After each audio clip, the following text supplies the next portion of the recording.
Hello, I'm Ramie. And I'm Beth. And you're listening to Brother Knows Quest, the podcast where I, your host, tell my sister about the wonderful world of tabletop role-playing games. Do you have any clue what we're talking about today, Beth? No. I didn't figure. Well, Beth, imagine we are sitting around drinking our coffee that our butler made us. We have our Halloween decorations put up because it's fast approaching. And all of a sudden, you get a notification. The city of New York has been wiped out what appears to be a giant nuclear firestorm. I don't live in New York. No, but you live in Boston, Massachusetts. Oh, okay. So it's a bit alarming. So you grab your family, your new baby, and run to a fallout shelter. Okay.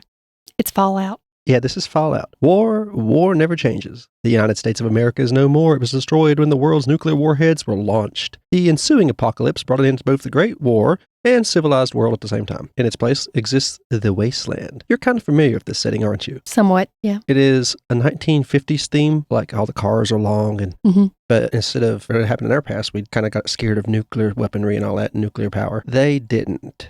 They found out how to use nuclear power to make everything work. Their cars, they made miniature hand-launched nukes. China was the great superpower other than America, and America at the time had divided itself into, I think, 13 commonwealths with a few states inside of them. So there was the federal government, then the Commonwealth government, and then the state government instead of just federal and state like we have. Another big thing is we annexed Canada when China started becoming a bit hostile. We were really good at robotics, and China was really good at stealth fields. They could make things invisible. It became a resource war. They wanted oil and stuff to keep their fleets going, and America, being the more atomic nation, had to defend Anchorage, Alaska, which is a oil state, so they attacked Alaska, the Chinese did. We took Alaska back. And then shortly after all this, the big war broke out, and it only lasted a day. But knowing it was going to happen, they created these giant vaults. The government did. The U.S. government. They run by Vault Tech, and they would store people in these vaults for future generations. They all had a problem, though. Almost every one of them, anyway, had a secret agenda. Someone would study psychological behavior by putting one man and everybody else be a woman, or one woman and everybody else be a man. One man was in his vault alone with just a group of puppets. Some vaults, which were control vaults, actually served their purpose.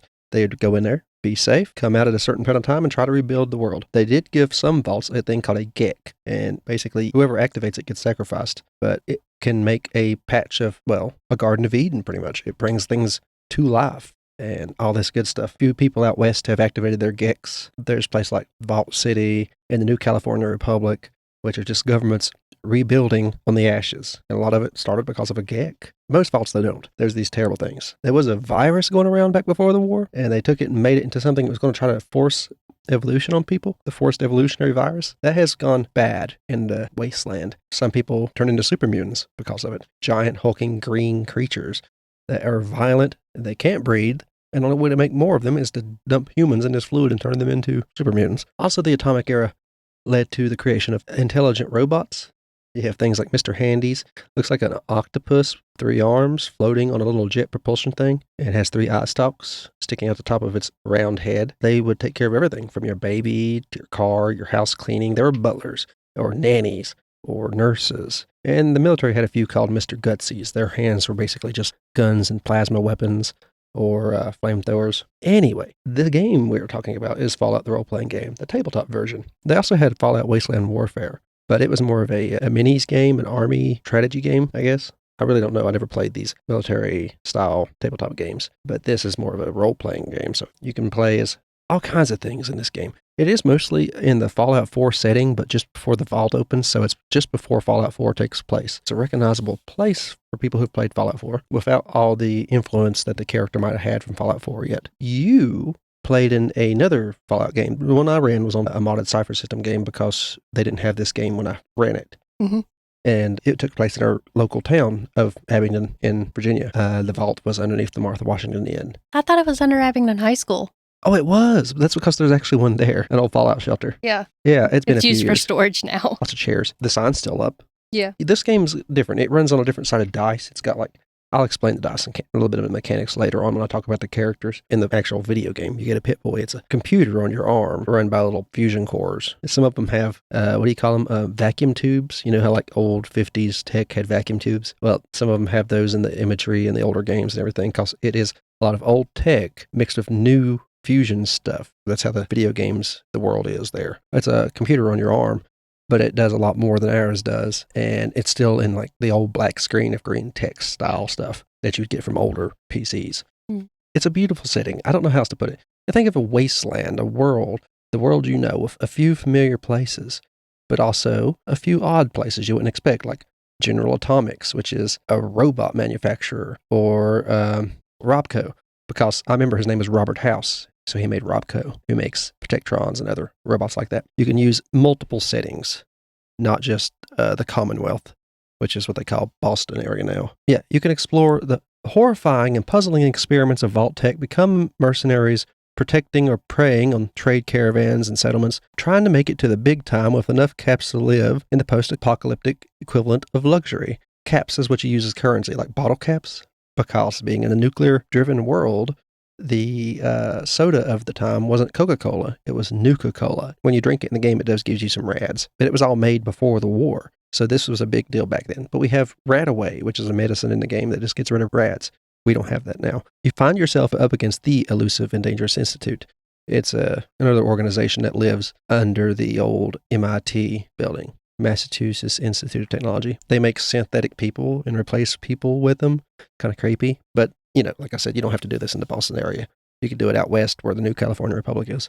Or perhaps you're just a group of wanderers searching for your place in the wasteland and trying to rebuild humanity. You can play as vault dwellers, wastelanders, ghouls, super mutants, or beloved robotic Mr. Handies. Ghouls are people who got irradiated but didn't die. A very few cases that happens. They get so irradiated they live almost indefinitely, and their skin starts to peel off, so they look like a ghoul. They look like a zombie almost. They call regular people smooth skins, and a lot of people don't like them because a lot of ghouls go feral, and they will just attack people on sight. So when you see one, usually they'll try to say something first so that you know they're not feral and just attack them on sight. But a lot of them are feral. They just screech and run at you and try to rip your eyes out. I want to play as a Mr. Handy. Yeah. It just looks cool. I think you or Joey one had a bunch of Mr. Handies when we played. They found one of the old vineyards near Abingdon that was ran by a few Mr. Handies, and they repaired them.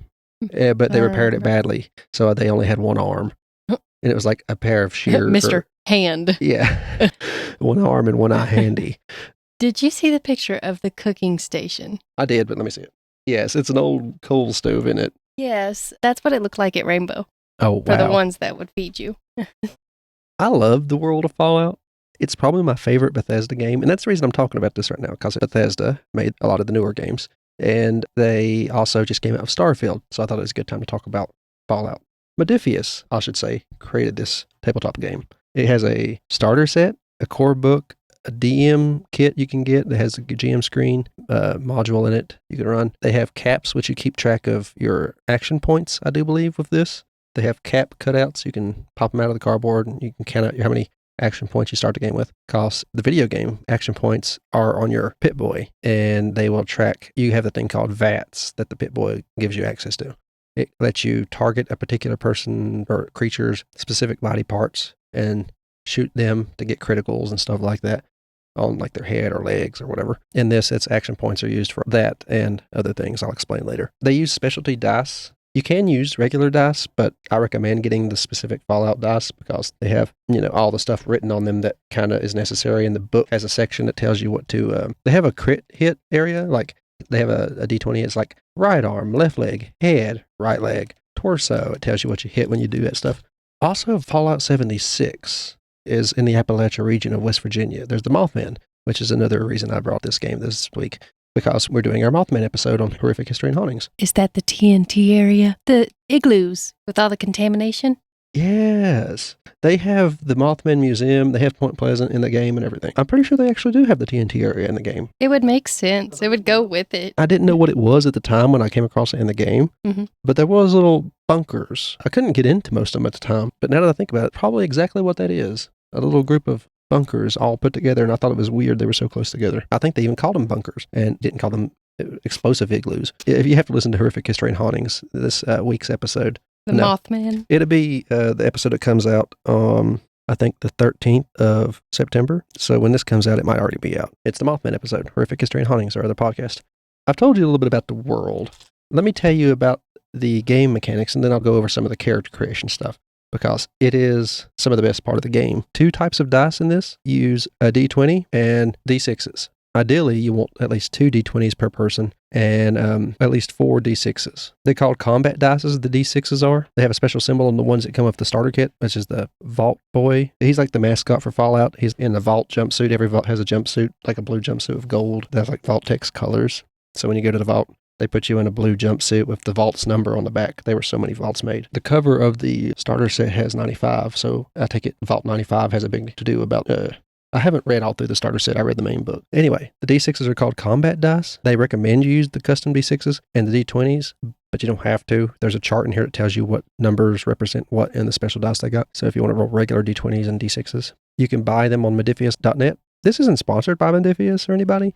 I just really like Fallout. And none of their stuff is ever sponsored, I should say. I'll tell you if it is. I think I'm required to tell you if it is. Yeah. I might put affiliate links and stuff, but it's not sponsored. You need some counters to keep track of your action points. Poker chips, beads, or other things like that. We also have caps. I have a box of caps that I bought. They were meant to be used with the Wasteland Warfare game, but I use them for this game instead. So I got Nuka-Cola caps. Also, the starter set comes with a bunch of caps made of cardboard. That's handy.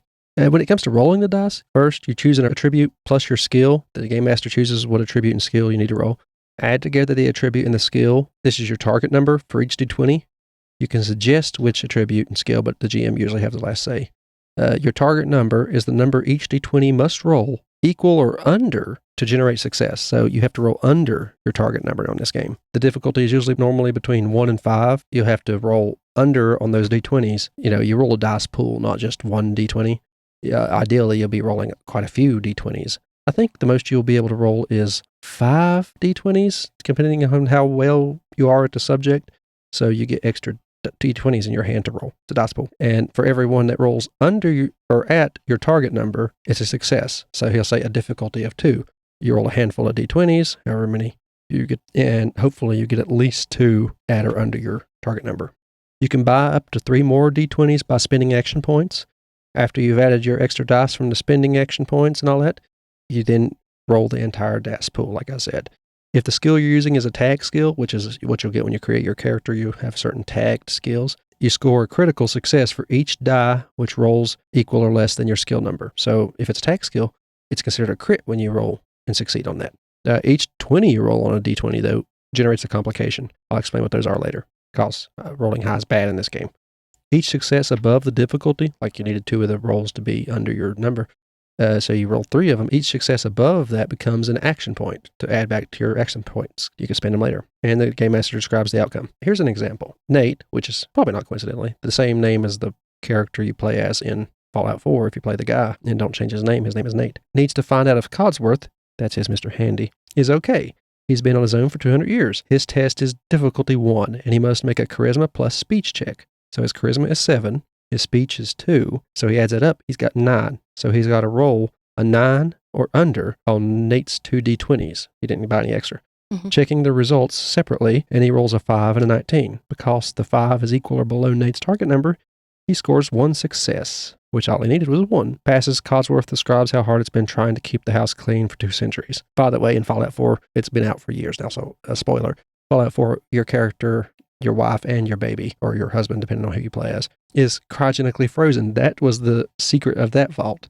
They told you were going to be decontaminated in these big bins, and you got in the bins, and they froze you for 200 years to see how that worked on a human body. That was their test. You were supposed to be there indefinitely, but somebody let you out. Everybody else is pretty much dead.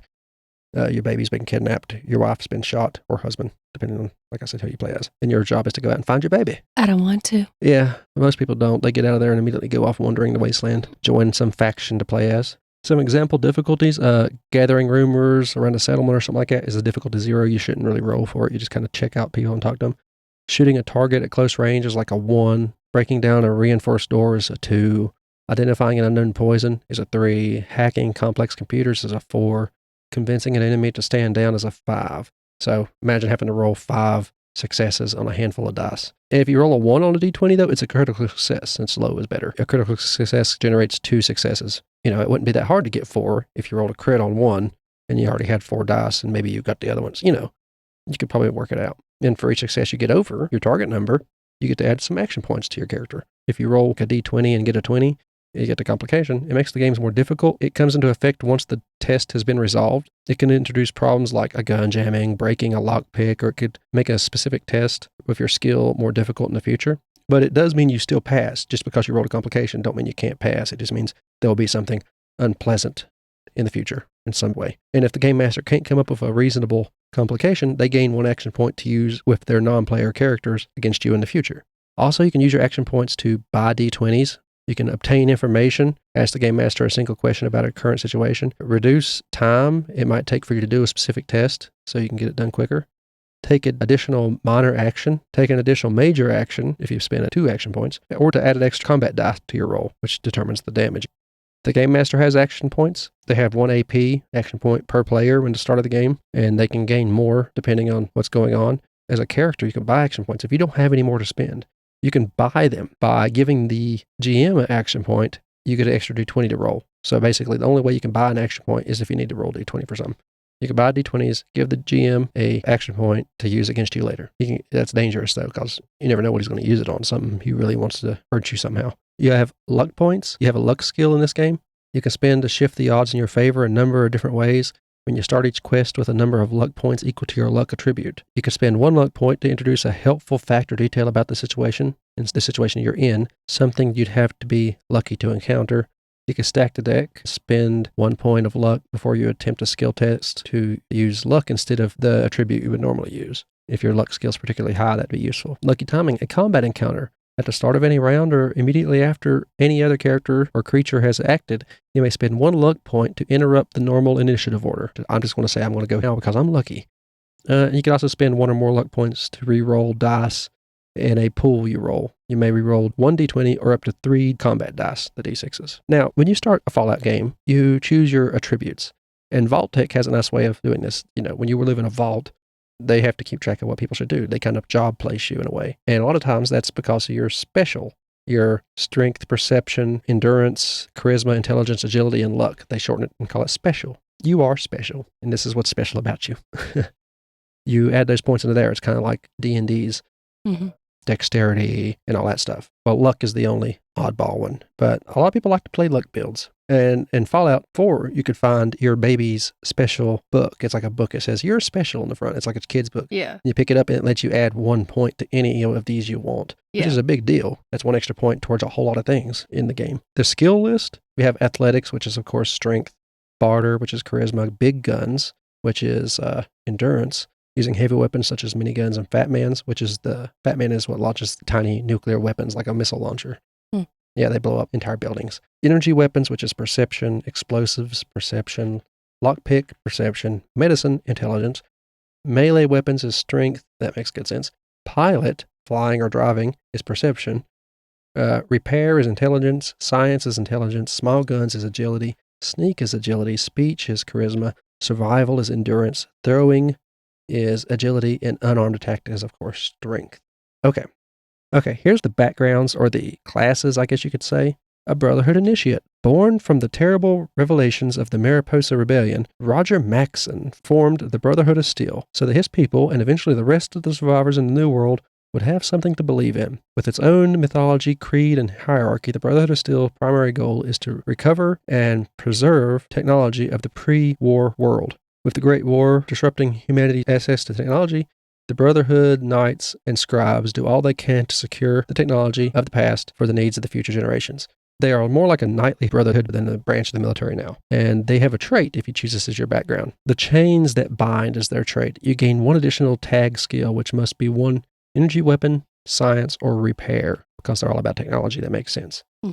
But you must obey any order given to you by a higher, like a knight or something. You don't come across them that often, but if you do in this game, it might make it difficult on your character to always be stuck having to do things like that. Yeah. You're a ghoul, necrotic post-human, one of many ragtag survivors who weren't lucky enough to get into a Vault Tech facility. You may have been born after the war and over time developed a necrotic mutation. You come from Vault 12 in Bakersfield, California, maybe, whose vault door did not close, exposing the population to radiation. Well, that's a fail. Yeah. Who knows if it was on purpose, though. This is Vault Tech. You may have taken refuge in a ghoul settlement like Underworld in the Capital Wasteland, and you have ventured out recently to explore, scavenge, and survive. Civilized ghouls such as yourself also fear possible degeneration into a frenzied feral nature. But you have a couple of useful skills for taking on a ghoul character. You're immune to radiation damage. In fact, you are healed by it. You age at a much decreased rate. You're probably older than your unmutated companions. You may even have survived the Great War of 2077. You could play a super mutant, brutal mutated human forced into evolution through experiments by twisted science of the pre-war and post-war world, infected with the forced evolutionary virus, FEV. Your body has mutated into a tall, muscular killing machine filled with rage. Bane. Yeah, sort of. Or Hulk. Yeah, that they are pretty stupid, but a lot of times you come across some pretty intelligent ones in the games if you find ones that's willing to talk to you and not try to kill you. Also Bane. Yeah. They're not as common to find friendly ones as ghouls. You find friendly ghouls a whole lot more often. But when you do come across a friendly super mutant, they can also be stupid friendly ones, though. I've met one who, in Fallout 4, who's hunting for the milk of human kindness because it knows that's what makes humans stronger. He thinks it's literally something he needs to find. Oh. Yeah. Somebody's helping. Well, to be fair, if he ever finds it, I would love to know. What it is. What makes up human kindness, please. Yeah, where do you find that? I think the first game, Fallout, the original game, it was a top-down asymmetric kind of thing. You come out of your vault to find a water chip to because your vault was a control group vault. So it wasn't really meant to break. Well, when you get out there, you find your water chip after a long time. You also find out that certain people have been disappearing. And this is when they find out super mutants. This is a spoilers for a game that came out in the 90s. The Master's Army, which is a mutated dude who doesn't look like a super mutant. He's like a brain attached to an entire control room of a vault. He's just grown over the thing because he got so evolved and messed up by the FEV. And he controls other super mutants, and he's got them bringing people to drop in vats of FEV stuff to turn into super mutants because he thinks that's the only way humanity's going to survive, is if they're all super mutants. You don't realize they can't breed and the species will die out. You can convince him that in the end, and he will kill himself and the whole group. But a few of them survived. And he also made the smartest generation of mutants. So without the Master, most of the newer ones, when they find something to turn other people into mutants, they are stupid. But you may have been a part of the Master's Army at the Mariposa military base in California, or probably most likely, if that's the case, you were unwilling human victim, just dropped into a vat. But they have a couple of traits. Your initial strength and endurance attributes are increased +2 each, because you are huge. Your maximum strength and endurance are increased to 12, but your maximum intelligence and charisma are both reduced to 6. So you can never get over 6 of those intelligence and charisma. But you can at least go up to 12 instead of just 10 in endurance and strength, because normal characters can only go to 10. And you stand over 7 feet tall with a body that is bulky and muscular. Your skin is green, yellow, or gray, regardless of what color it was when you were human. And you don't seem to age. But you are sterile. You can only wear armor which has been made to fit a super mutant. And Mr. Handy, my favorite. General Atomics International Robot. Mr. Handy. Exploded onto the robotic market as a reliable construction robot, known for its durability and ease of maintenance, but its real breakthrough came in a collaboration with Robco to produce a domestic model. So Mr. Handys are also made with Robco and General Atomics. See, I did not know that. You are one of these domestic automatrons produced sometime between 2037 and 2077, seeking to provide every household in America with butler-like servitude. Many Mr. Handy models exist, and you could come from any of these Mr. Handy, Mr. Gutsy, Miss Nanny, and Mr. Orderly series. You're powered by a nuclear core, can replace your own fuel, and repair yourself or other Mr. Handy units. 3 mechanical arms and 3 mechanical eye stalks, and your jet propulsion keeps you afloat. Attachments your arms can have: 1 10mm auto pistol attachment, 1 buzzsaw, 1 flamer, which is like a flamethrower obviously, 1 laser emitter, and 1 pincer to pick up normal things. You can pick what you want. Weren't these meant for cleaning and household chores? Yeah, but how are they going to do that now, when they have... In Fallout 3, they had the buzzsaw robot with the flamethrower attachment and a claw. And when it was time for him to cut my birthday cake in Fallout 3, he used the buzzsaw and the cake exploded. But he was also the cook, so somehow it all worked. I guess the 1 pincer made all the difference for the cooking. Mm. He also had the flamethrower, so that makes sense for cooking maybe. Yeah. I'll trade you a Roomba for one of those. Oh, I would in a heartbeat. I'd probably take the auto pistol, the laser emitter, and the pincer. I like the idea, the auto pistol, and laser emitters. I guess they could say they use them to clean bathrooms. The pistol's just for home defense. Or you could say you're a Mr. Gutsy. Now, I would say, for you, Beth, look up the Mr. Handy in that book you got there. What are you looking at now? A Mr. Handy with turkeys and a shotgun. That's duck or geese. That is I don't know what kind of Mr. Handy that is, but I've never seen one with that. He's got a shotgun in one pincer, and the other pincer he's got geese. He's got what do you call those hats? I guess a bird hunting hat. It's got the long ear covers.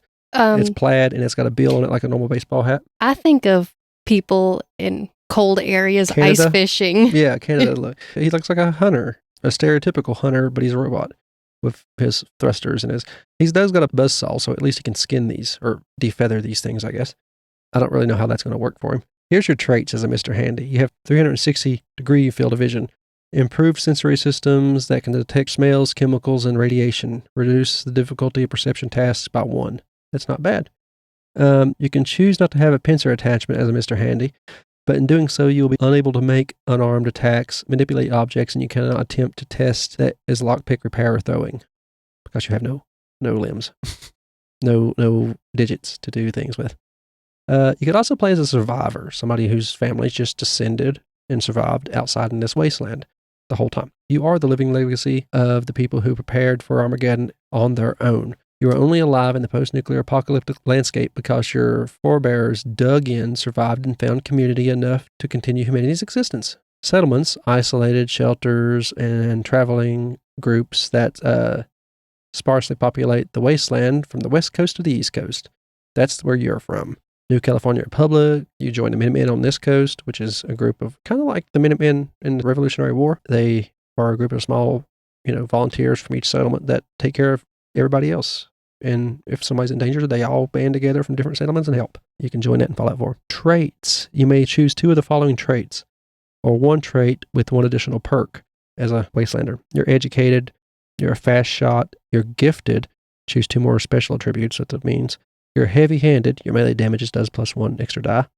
And small frame, you may re-roll a d20 on agility tests, which rely on balance or coordination. Endurance means you have an additional tag skill. I should have said that.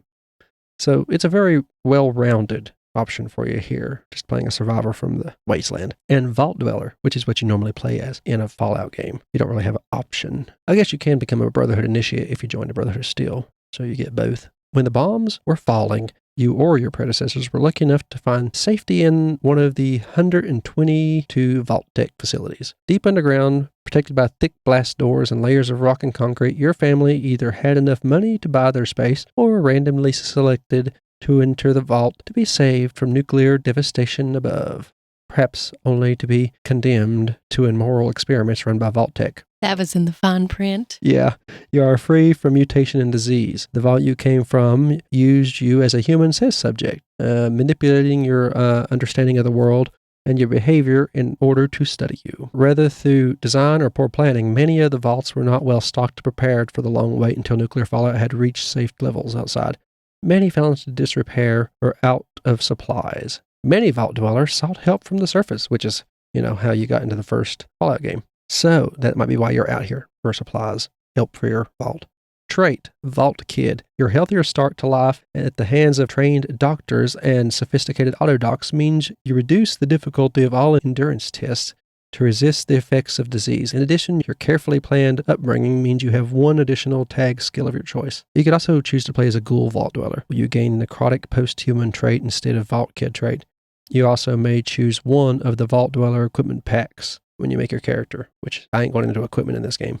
That goes very deep. Beth, how would you like to play this game, knowing about the new dice and everything? It might be, since it's specifically made for this setting, I'd say you wouldn't have as hard as a time as my modded Cypher System game. Are you going to give me more than just a stick to beat off roaches? I suppose I can give you a 10mm pistol. Okay. Okay, depending on what vault you're from. Yeah, even on Fallout 3, you exited the vault with a stick, a baseball bat, a stiletto, and a pistol if you did well. So, I guess I can give you more than just a shock baton. I thought the shock baton would be perfect, though. No. It was rad roaches. Oh, by the way, this game, if you don't know, has roaches that have been irradiated and evolved, and they're larger. They're about as big as chihuahuas. The mosquitoes are, too. Yeah, you've been looking through that section? Yeah. Yeah. Pretty much everything. And it says the mosquito is one of the smaller ones. Yeah, they do, what do they call them, blood wigs or something like that? Blood bugs. Blood bugs, yeah, they suck your blood out. And Oh, that's nice. I don't remember. I try to avoid them in the game because I have to have a shotgun to hit them. They're so quick. There's also the poor little mole rat. Oh, yeah. They dig underground and then chew your legs off. Yeah. Here's the set of dice that came with the starter set. What's with the body parts? Remember I told you could roll a crit to see, or a targeted spot to hit certain areas with VATS in the video game? I guess that's their way of telling you what you are going to hit when you roll well. Or you could roll against you. Somebody could be, the GM could be rolling against you and they're going to see where they hit you.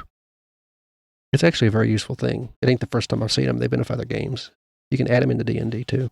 Would you play this? Yeah, as long as I get more than just a stick. What would you play as?